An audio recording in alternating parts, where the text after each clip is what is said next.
En 1990, après 15 ans de guerre civile, le Liban s'endette pour se reconstruire. La stratégie plombe ses comptes publics et la dette représente aujourd'hui près de 170% de son PIB. Le pays a une économie non productive, essentiellement basée sur le tourisme et les services, notamment bancaires, et doit donc importer près de 80% de ce qu'il consomme, creusant son déficit commercial à plus de 15 milliards de dollars en 2019.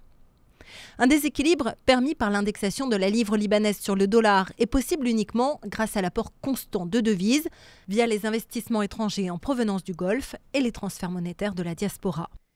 Mais à partir de 2014, avec la guerre en Syrie, les soubresauts politiques dans la région et la chute des prix du pétrole, ces deux sources de dollars commencent à se tarir. Les réserves de la Banque centrale s'amenuisent, la livre libanaise entame sa chute.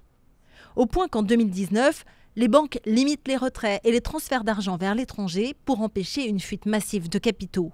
La pandémie de Covid-19 accentue encore le manque de dollars, accélère l'effondrement de la livre et du pouvoir d'achat des Libanais. En avril 2020, 3 taux de change cohabitent. Celui de la Banque centrale, où $1 s'échange théoriquement contre 1507 livres libanaises. Les banques commerciales, elles, estiment le billet vert à 3850 livres, mais ne le vendent guère par manque de devises. Reste le marché noir, où chaque dollar s'envole à plus de 8000 livres.